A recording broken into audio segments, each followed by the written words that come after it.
This is Covering the Spread, part of the FanDuel Podcast Network.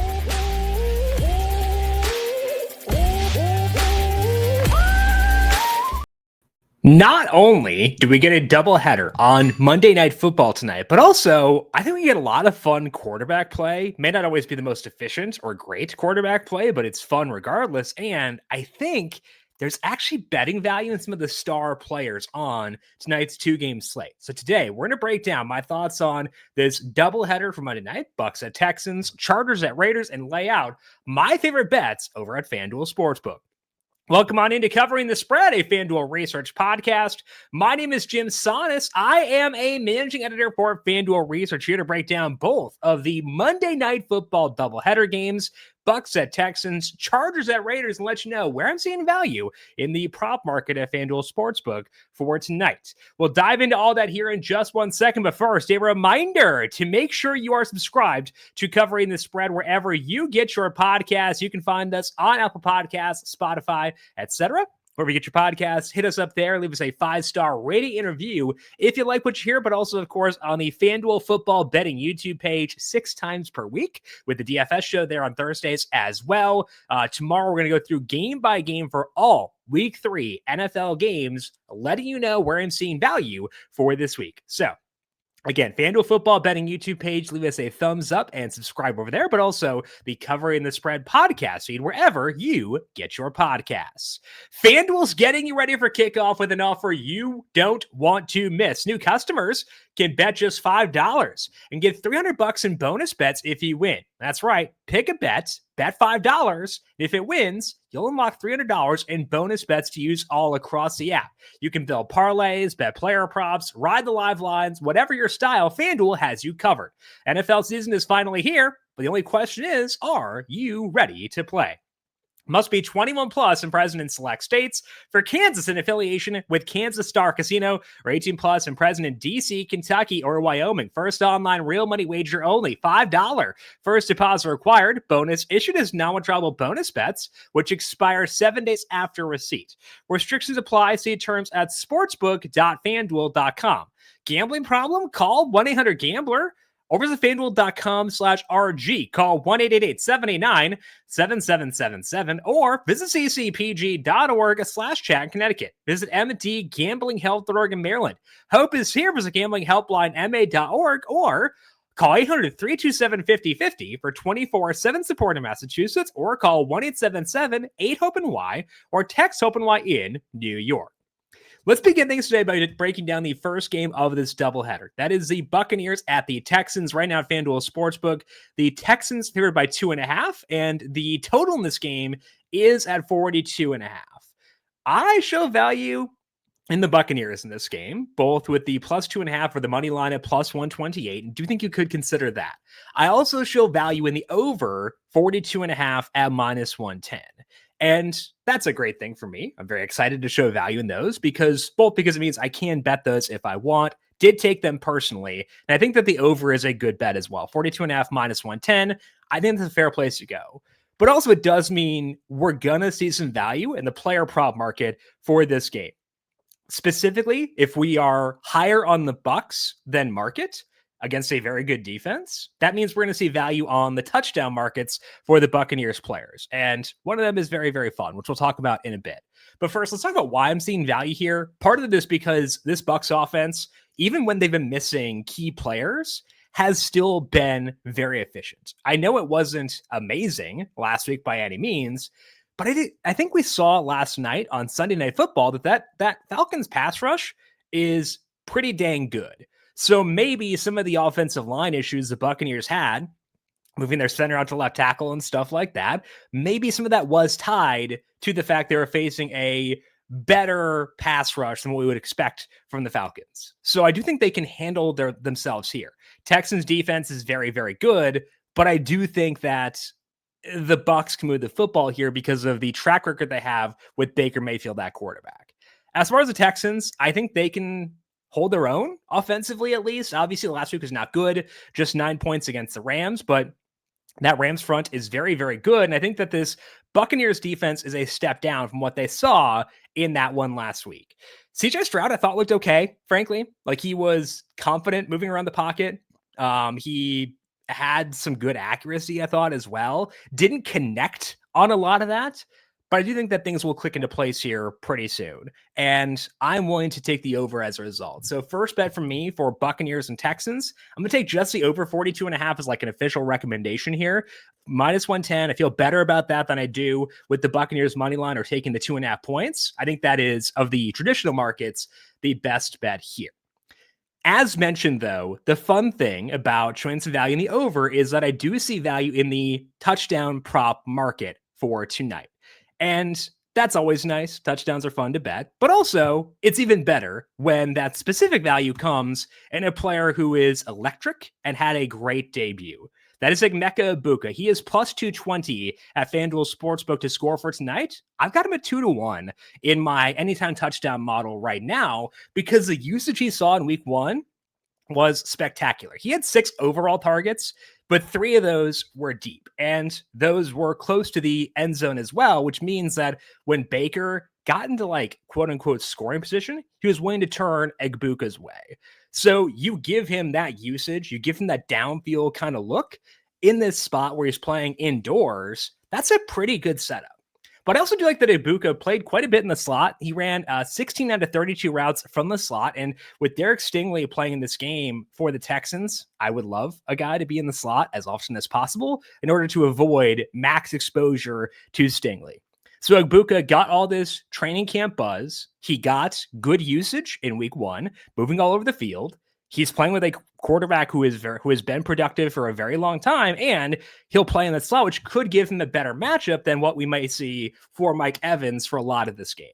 I think that adds up to make Egbuka a value at +220 to score in this game. So that's where I want to leverage the value I see in the over and the Bucs in this game is by going to Emeka Egbuka to score +220 at FanDuel Sportsbook. Again, I've got him at 2-1 +220, good enough value for me to dive in there. So that's going to be the number 2 bet after the over is Emeka Egbuka to score at +220. I do see value on the other side of this game as well, though. And also, making it very fun, it is on another superstar in this game. The other superstar, you might say, in this game. That's a Nico Collins. And his baseline receiving yardage market 76.5. I want to go towards the alt market where Collins is +210 to get 100+ receiving yards for tonight. Obviously, we know what Nico Collins can do overall, but also no Christian Kirk in this game. Stephon Diggs is gone. Tank Dell is not there right now. So it's Nico Collins plus Xavier Hutchinson and some rookies and Dalton Schultz. That should lead to a concentrated share of targets for Nico Collins in the long run. Last week, didn't do a whole lot. Only 5 targets in that game for Nico Collins. Only 1 of those, or only 2 of those were deep. So it wasn't amazing usage. But we know what Nico Collins is. And we've seen him prove over a large sample that he's a dude. And I want to bet on a dude when I'm getting a +210 to get 100+ receiving yards.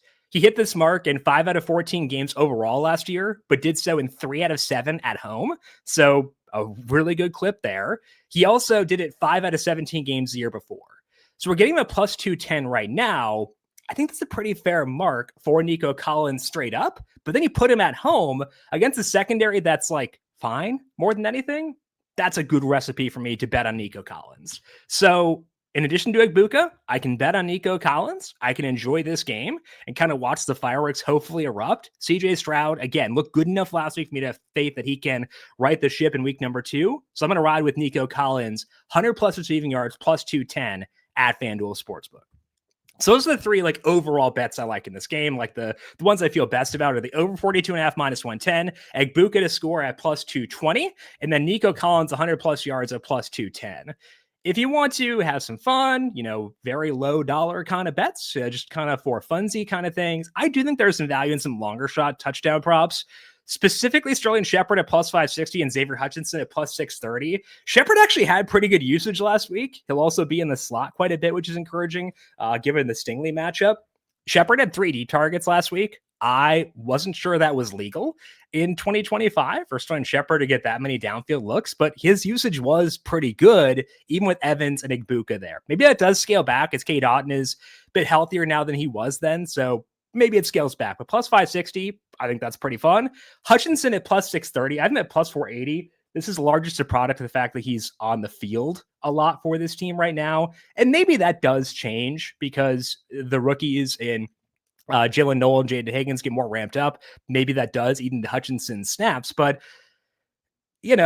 it's good enough usage. He's out there a lot. I think that the overall scoring expectation for this game is too low in the market. So I've got him at plus 480 to score. That's enough value for me. As far as Shepard goes, I have him plus 460. So both guys kind of in the same range. Decent value on Shepard at plus 560. Hutchinson at plus 630 if you want to have some longer shot touchdown bets for tonight. So again, baseline bets at like over 42.5 minus 110, Egbuka to score plus 220, and Nico Collins 100 plus yards at plus 210. Let's shift focus now and talk about the second game of the night. That is the Chargers at the Raiders in Las Vegas. Right now, FanDuel Sportsbook, Chargers favored by 3. It's a pretty heavy 3, so it looks like this game could move to 3.5 at some point for today. Total sits at 46.5. I've got this spread tighter. I've got the Chargers favored by 0.7, which does imply a value in the Raiders. It's a light 3 at minus 102, and I would show value in their money line as well, plus 152. And I've got the total of 45, so no value for me. Would lean towards the under there, but no value for me there as the under 46.5 is minus 120.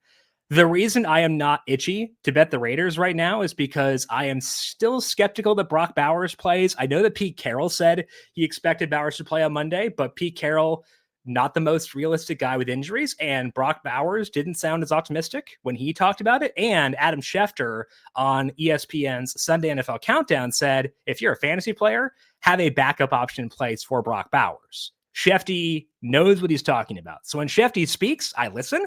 And that to me says I should not bite on the value I see in this Raiders team until I get confirmation that Bowers will play. So the plus 3, gonna ignore. The plus 152 money line, gonna ignore that for now as well, because I'm not totally sure we see Brock Bowers here, and he would move things a decent amount. He matters, obviously, quite a bit for this Raiders team. So not itchy to bet on the Raiders as things stand right now.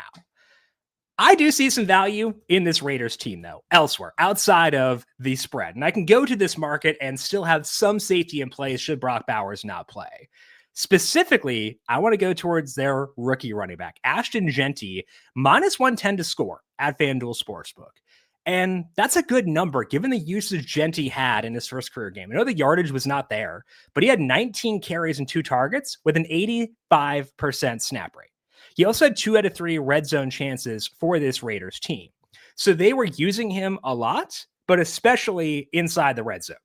Now, they weren't effective because this Raiders offensive line did struggle there, and this Chargers defense can be good, but the Raiders now get to come home. They get to play indoors, which increases overall scoring environment.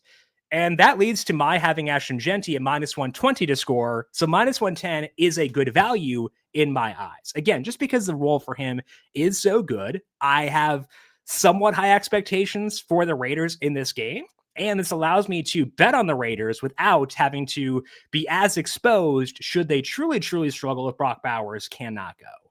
So to me, taking Jeanty at minus 110 is the best route for betting on this Raiders team based on what I'm seeing in the market at FanDuel Sportsbook for tonight. So we'll go with Jeanty to score minus 110. We are heavy on rookies for tonight, and we're going to stay heavy on rookies for the second bet in this game as well, because we're going to go to the other running back, other rookie back in this game. That is Omarion Hampton. Similar to Jeanty, really good usage for him in week number 1. Only 65 yards from scrimmage, though, so pretty underwhelming as far as the production. 15 carries and 2 targets for Hampton on an 81% snap rate. He was clearly ahead of Najee Harris, and I think the most encouraging thing for me is that when Hampton did lose a fumble, they still let him go back out there and say, okay, we have not lost faith in you yet. We still believe in you as being the best option in the backfield for this team. Now they're facing the Raiders. That defense did play pretty well in week 1. I'm not sure how much of that was a product of them versus the Patriots offense. Patriots did play well, but that was against the Dolphins. So I'm skeptical that the good play for this Raiders defense continues just based on the personnel that they've got. And that allows me to buy into Omarion Hampton. Now, I want to go towards the rushing plus receiving prop market. That is 75.5. Over is minus 114 at FanDuel Sportsbook. Again, did not get there in that first game, but typically when you get a guy with like an 80% snap rate on a team that is functional, their prop market's going to sit in the mid 80s or so, and he's a 75.5. It's possible Najee Harris's role does increase as he gets further removed from his eye injury, but I think Hampton is their guy. I think this line, even without Rashawn Slater, is still a very good line, and they can move some bodies here against the Raiders. So to me, Hampton is a value over 75.5 rushing plus receiving yards. That is minus 118 at FanDuel Sportsbook, and to me, a good bet in this game. So the two bets I like here for Chargers Raiders: Amari Hampton over 75.5 minus 118, Ashton Genty to score at minus 110. Didn't see any value in the long shots in this market, partly because I have the total lower than what the market has. So going to wind up staying away from that one and not buying into any long shot touchdown bets in this one, doing it just with the other game there. Possibly just got some Brock Bowers news. Maybe not official Brock Bowers news, but the money line for the Raiders did just shorten to plus 146. So maybe somebody knows Brock Bowers is playing, and that would definitely help the Ashton Genty prop as well to hopefully give me the end zone a couple more times and feel better about that at minus 110. That is all that we have here for today on Covering the Spread. As mentioned, back with you once again tomorrow. We're going to go game by game through all NFL Week 3 games, letting you know where I'm seeing value in the opening spreads and totals at FanDuel Sportsbook. If you got any questions for me, I am on X and Blue Sky at JimSannes. You can find FanDuel Research on X at FanDuel Research. Big thank you to our YouTube producer, Justin Lane, for his work on the video side of things. Thank you, Justin, as always. And thank you to everyone for tuning in. Good luck to you with your bets on Monday Night Football. Enjoy the doubleheader. We'll talk to you once again tomorrow. This has been Covering the Spread, a FanDuel Research podcast.